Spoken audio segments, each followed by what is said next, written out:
Greetings and salutations, and welcome back to Geek Culture Combat. I am your host, Rob, and I have Brandon with me. What is going on, Geek Gang? Today, we're going to have an epic battle between two psionics. It'll be from Marvel, Nate Gray, X-Man, and from One Punch Man, Tatsumaki. All right, but before we do that, let me go ahead and encourage you to smash that notification bell, and like again, share, subscribe, and also in the comment section down below, you pick which psionic won the debate. You pick the winners. We advocate for them. You decide who wins. That's how this channel works. Let's go, Get Gang. Now, Brandon is going to go ahead and start first and tell us all about Tatsumaki. Absolutely. And we have two incredible powerhouses today, and it's up to you to determine which is the more powerful of these houses. But I will be representing Tatsumaki, the terrible, or the tornado of terror from the One Punch Man universe. You had it right the first time. The terrible. Go ahead. She's terrible. Okay. All right. Talking trash already. Haven't even heard about her. All right.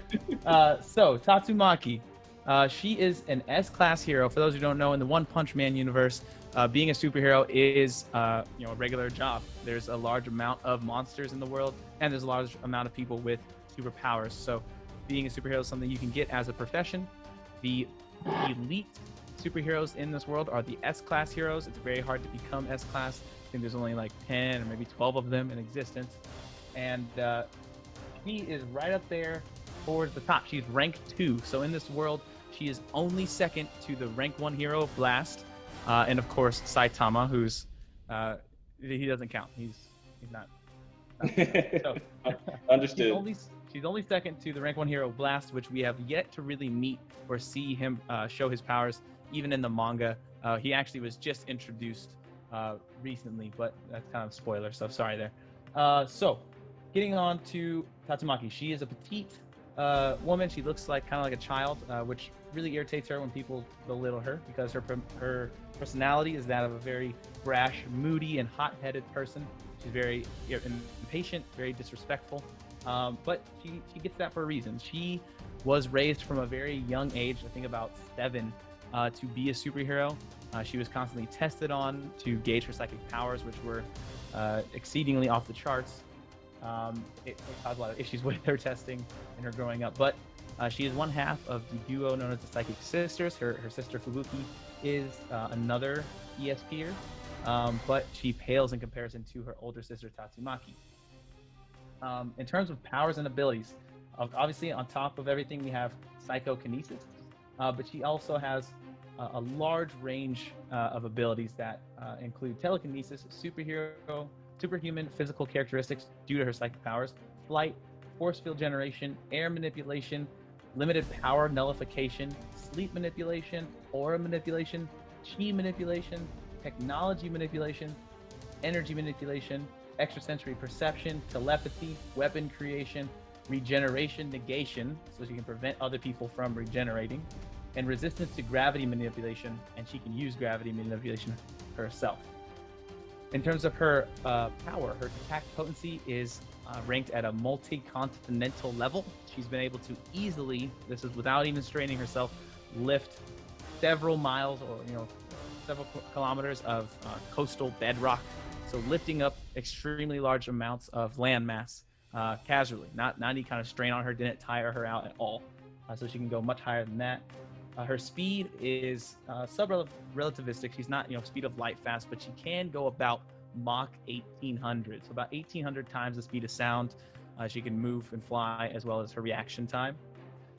In terms of her lifting strength, I already mentioned she can lift a large amount of land mass. She's been able to pull gigantic meteors from space. Again, this was casually. She didn't even move a muscle. She just stood there smirking at a large dragon creature as she crushed it with a meteor. In terms of her stamina, she's extremely tough. On top of having her force fields that she can make and a large bubble around her, she kind of always has a skin-tight force field around her. But even when she goes against another ESPer, as she has in the most recent chapters of the manga that were just released, chapters I think 138 through 140, she's fighting an extremely powerful ESPer the god level threat level in this world, and she was taking large amounts of damage, but at the same time was able to lift a giant spear of earth, or a large amount of massive earth that she twisted into a spear. And when they showed it zoomed out, the earth in the background, you could see the curvature of the earth under the spear, and she used it to then puncture the earth and destroy that enemy. And all this while she was very damaged, and at the same time she was able to levitate the other S-class heroes out of harm's way. So her situational awareness is amazing. She knows where everyone is on the battlefield at once. She can use her powers extremely delicately, to move people out of the way, keep them safe, and also destroy her enemies. So a very, very formidable ESPer. Additionally, when she fought, when Boros' ship came down to destroy Earth, it was able to blast away City A with these giant artillery shells. She was able to stop those artillery shells in just with very little effort, and turn them around back towards the ship. And in doing so, destroying that ship, the guys over at Screw Attack, who do the Death Battle series, when analyzing this feat, they said she generated 470 gigatons of TNT. Gigatons meaning 1 followed by 9 zeros. So he's basically a walking nuclear bomb with a bratty, snotty attitude. I would love to see how Nate Gray is going to stand up to this, so I'll pass it back over to my dad. Go ahead and introduce us to Nate Gray. No problem at all. So we're going to go ahead and get into Nate Gray. We're going to tell you a little bit of history and tell you some of his powers and abilities. So to start, Nate Gray is a character who came up in the Age of Apocalypse timeline.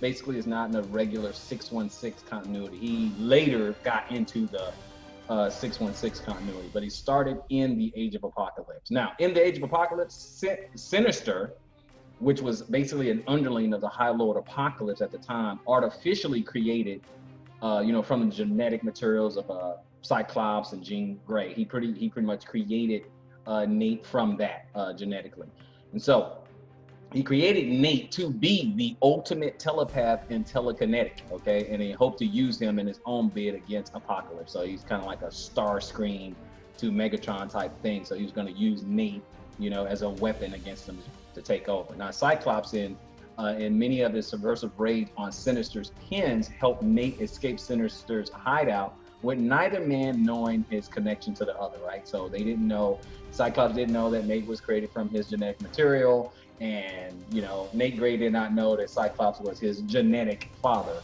through cloning, through that process, okay? So Nate wound up under the tutelage of Forge and several other mutant outcasts who disguised as a theater troupe, and they were trying to help humans. And Forge became a father figure to young Nate. Forge began the long process of teaching Nate on how to control his powers, as well as, the benefits of being a good guy. So Nate was cautioned about using his powers indiscriminately, as it would allow Apocalypse to learn of his existence, right? So, he has a really strong energy signature, and certainly Apocalypse will find out when Nate demonstrates that power. So Forge also warned Nate about that ultimately, that could happen. If he overuses power, it can burn out, things like that. When Forge and his outcasts stopped the train leading humans to a culling, Nate disobeyed Forge's orders to help them out, right?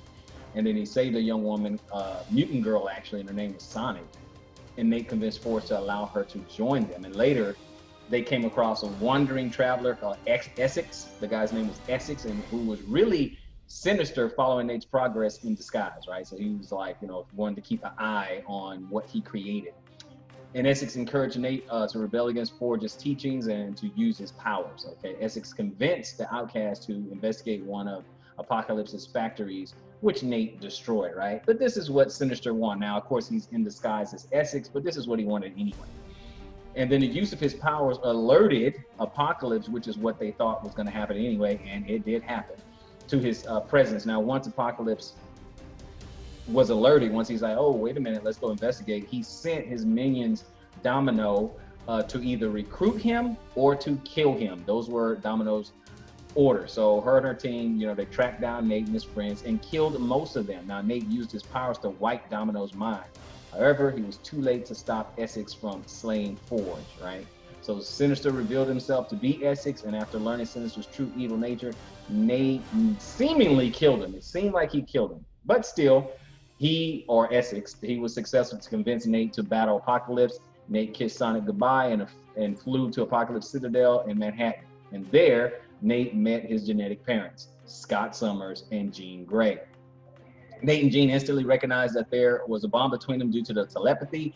Scott and Jean were leading a breakout of the slave pens, and Nate hoped to catch up with them after he had eliminated Apocalypse. Okay, so he went ahead and waged a war and all that other stuff, and Nate impaled another villain, Holocaust, with a shard of crystal, resulting in an impact caused both of them to be shunted into the Earth 616 universe. Okay, so now he's in a regular continuity. So I'm going to tell you a little bit about his powers and abilities, and then we're going to get into this psionic beatdown. Now, he is the ultimate psionic, okay? Nate was created to be the most powerful mutant on Earth, the most powerful psionic imaginable. Do you guys understand that? He was classified as an Omega level mutant, a psi of the first order, an alpha psi, and an Omega level threat. He was described as the most powerful and the most dangerous being on the planet, the ultimate mutant, the most powerful psionic in any reality, as near omnipotent and as a living god, okay?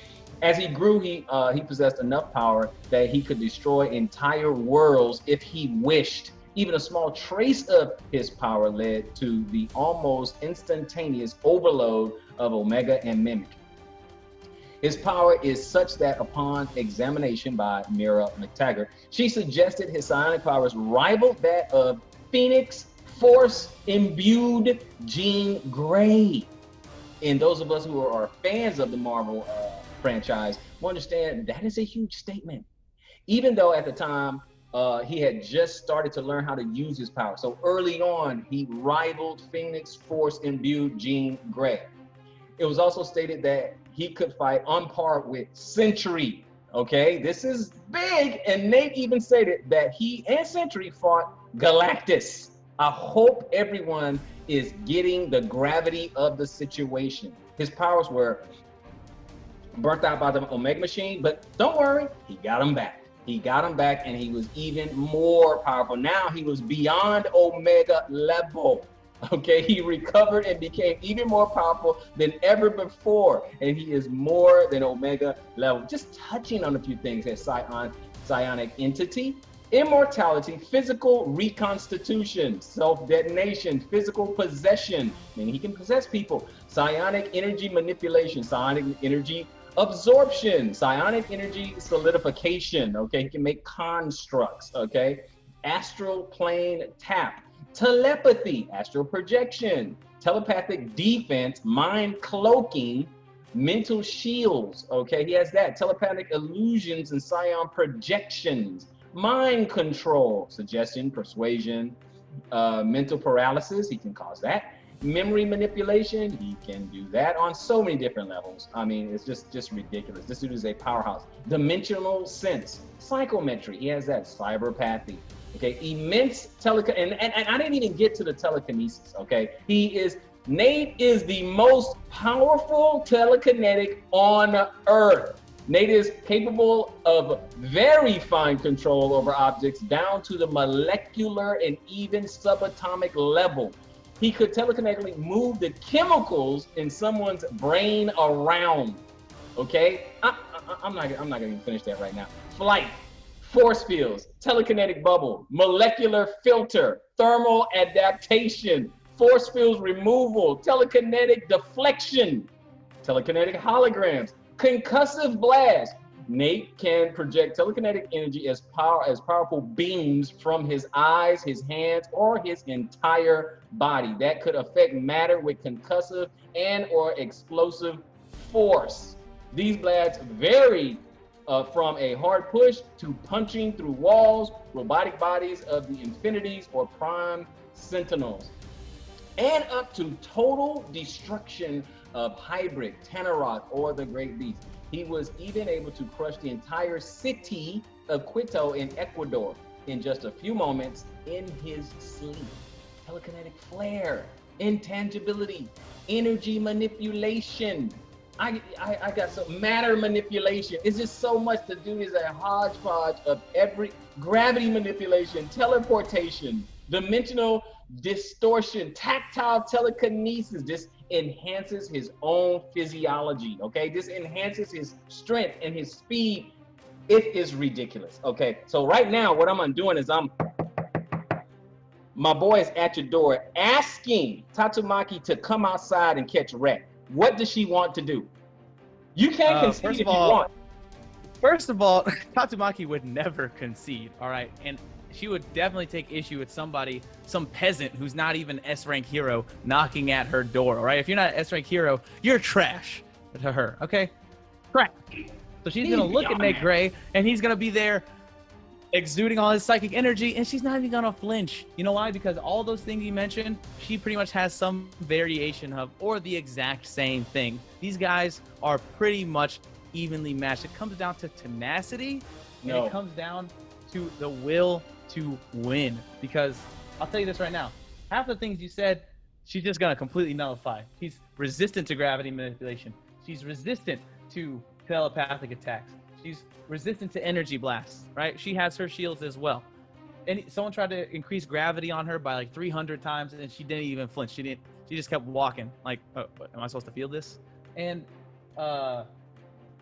here's the other thing: the energy blasts and stuff. She has that too. Chi and aura blast, as well as her psychic whirlwind, where she expels her psychic energy to create a massive tornado. That's why she's the terrible tornado, or tornado of terror, whichever way. So she's not gonna be scared of your boy, right?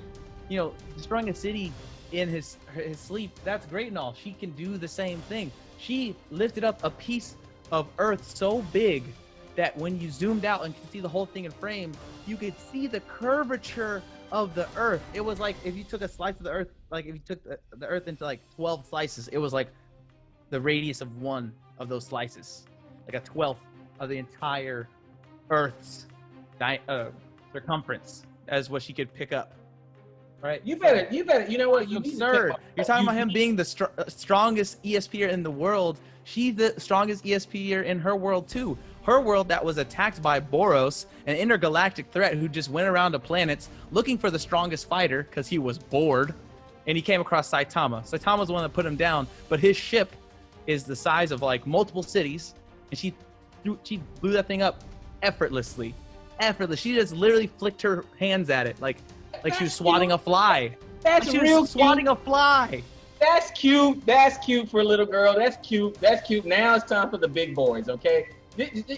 My man over here, he merged with every human on the planet. Just a couple things that he's done, okay? He created a whole new reality, okay? He slipped in and out of reality, okay? He can go from one reality to another one if he so chooses on his own power. He destroyed an entire city. Yes, he's done that too. He's done that, and it was just Tuesday when he did it. So that's it. He killed some of the great beasts, okay? He went up against Galactus. Oh, and you know, he almost casually wiped out New York. Tatsumaki would snort at Galactus. She would. Oh, you're big and tall. Big what? He's a celestial being. He pulled Xavier from the astral plane, okay? And then the other thing that she can't mess with is that he brought himself back to life. He can create himself other bodies, of which she can't do, because what she does is child's play to him, okay? She cannot. I don't know what this S now class you does. Really messed up. You're gonna, if you say that what she does is child's play, you done really pissed her off. I hope that Nate calls her a child to her face. I hope he does, because listen, tell her to pull up. This is not child's play. She went against Orochi, the monster king. All the monsters bowed to this guy. He's massive. His powers knew no bounds, and he could regenerate himself from a cellular level. Her psychic powers are so strong that she damaged him at a cellular level, and he couldn't regenerate anymore. I wish she would try that crap with my boy. I wish she would. With her mind, she can split cells. She could probably split atoms. here's the thing. I will say that one thing she doesn't have it going for her is that there's not nearly as much source material as there is in the Marvel universe for your boy. But just wait, man.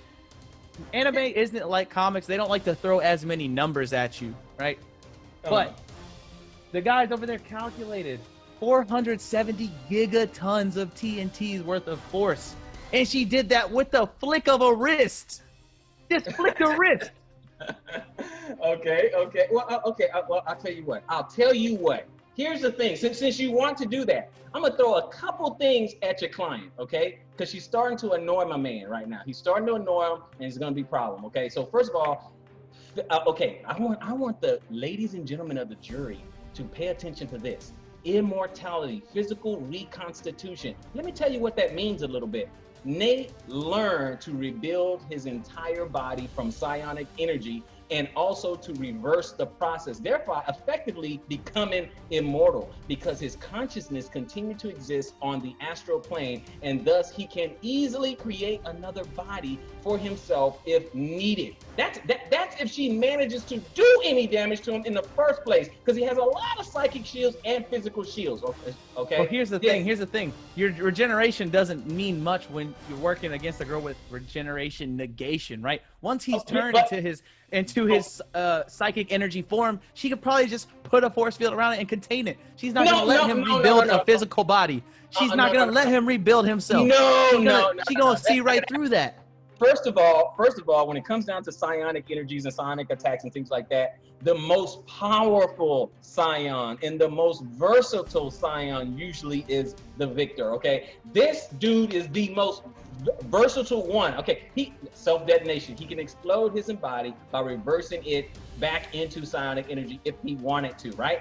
Physical possession. Along with learning to rebuild his physical form, X-Men's heightened state of existence has allowed him to possess people. So if he wants to, he could possess her, okay? So that's not a problem. Then you have psionic energy absorption. He is able to absorb psionic energy from other living beings or psi attacks and use it to amplify himself. He is able to almost instantly siphon psionic energy from a few dozen psychics without any effort that left them all unconscious and on the brink of death.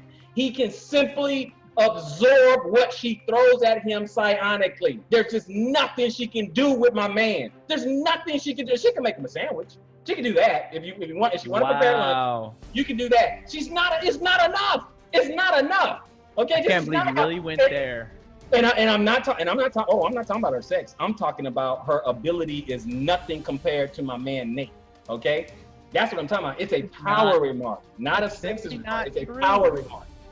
It's simply not true. It's simply not true. I can't believe you'd say that about Tatsumaki, who's going up against the. Okay, once she took down Orochi, which was just child's play. Then you had the real bad guy Gyoro, who fused with this other chick to become this massive psionic beast creature that could destroy the world, and she took that thing down. And she did it not with blasting with psionic energy, because when you have two psionic people attacking each other, the psionic attacks aren't really going to do much because they both can absorb it, they can both negate it, they both got shields. She crushed this being using the force that she spun pieces of the earth together, again, to make a chunk of earth that you could see the curvature of the earth around it. And she crushed it, and then she impaled the planet with this sphere down to the core, right? So that's the thing. It doesn't matter if Nate can absorb the psionic attacks. What he can't do is survive being crushed into dust by giant chunks of earth, and then having his cells at a molecular level destroyed. Au contraire, mon frere. That's exactly what he can do. First of all, if he does not want to get crushed, he does have psionic armor. And it says he is able to form psionic armor around himself that greatly increases his strength and durability. While armored, he was able to counterforce Holocaust's strength, push the Hulk miles away with just one punch, and withstand the grip strength of Thanos. He also is able to form psionic armor around other people if he so chooses. Also, he can make psionic weapons. He can shape psi energy into various weapons like hammers and scythes and claws, lashes, etc., whatever he wants. Psionic energy materialization, right? He does that. He can have a psionic body. He later vastly improved his power and was able to create an entire human body out of psi energy that even had the consciousness, memories, and temper of the original person. So he can recreate somebody else. Oh, but not only that, I've never seen Tatsumaki go to the astral plane, okay? That is the mental dimension that he can go and fight and eliminate someone. I didn't see her do that. I didn't even get real strong into the telepathy. It says, Nate is the world's most powerful telepath, right? Astral projection. Yes, telepathy too. She could probably negate it. I'm not so sure about that because he has telepathic defense. He can use telepathy in a number of defensive ways. Mind cloaking. Nate is able to mask himself and his abilities from being detected even by powerful telepaths like Charles Xavier and Exodus. Undetectability. By tweaking the basic senses of others, Nate he's been able to make himself completely imperceptible. Unlike our boy Drax in Guardians of the Galaxy, he can really be imperceptible. Even by those with superhumanly acute senses, he's also able to psionically conceal his own life signs to convince everyone around him and even the high-tech equipment of PSYOPs agents that he was dead. He is able to hide himself from others, from the sensors of Prime Sentinels, and even from Cerebro. Okay, if he don't want to be detected, he can't be detected. Oh, I'm sorry. He also has a mental shield. He can protect his mind from mental intrusions, illusions, mind control, mind manipulation, etc. His telepathic defense is so great that even while inexperienced and weakened at the time, he was easily blocked such powerful telepaths as Charles Xavier. Even when he was weakened, he did that. Okay, he did that. Automatic psionic defense, he has that too. Automatic psionic defense. Okay, well, luckily it's not up to us, so I would like to make some closing remarks. Make your closing For remarks. anyone who has not seen the source material, go read the manga, watch or read the fight between Tatsumaki and the fused Psychos. This is when Psychos fuses with Orochi, that Monster King I was talking about. Watch that fight and tell me that this is that what Tatsumaki's gonna bring to the table is child's play. My dad should eat those words. Okay, he's just wrong. This is not going to be an easy fight for whoever wins. This is going to be a planetary bloodbath. Right? These guys are going to be trading blows for a long time. Now, again, with limited source material, the manga's still ongoing. We're going to see more of her powers. The only things that I've heard you say that Nate can do that she can't, outside of jumping realities or reality manipulation, that's a little bit overboard. But these other things about creating a new person and stuff like that, that's not relevant to this fight. Okay, he has lots of flashy little tricks, right? Very nice, very impressive. Go get a show in Las Vegas. That's great. But when it comes to trading psychic blows, this is where Tatsumaki's at. She's the #2 hero in the world. She doesn't back down from any fight, and she doesn't go down without swinging. Have you no shame, sir? Have you no shame? That is sad. Okay, first of all, like I said, ladies and gentlemen of the jury, okay? He has mental blast, okay? I have gotten into a fraction of his abilities, okay? He has mental blast, stunning bolts of psionic energy, which have no physical effects, but can cause pain to the victim's mind or render them unconscious. He can simply knock her out. Folks, she cannot destroy his body. He can recreate another. Folks, he can go to the astral plane and fight her there, of which she has no experience. That's why I say she is being outclassed in every way, okay? His dimensional sense, he is mindly. He could just go in there and just take her out. I didn't get into his telekinesis, immense telekinesis, okay? Nate is the most powerful telekinetic on Earth. Nate is capable of very fine control over objects down to the molecular or even subatomic level. He was bragging about all her telekinetic abilities. Oh, she lifted up something, the size, the size of of a country or something. Okay, cool. Nate did something very, very similar. Same thing. Same thing. He could telekinetically move the chemicals in someone's brain around, which is what he would do to her. He can disassemble and reassemble complex devices within minutes. On larger scales, Nate can levitate vast weights.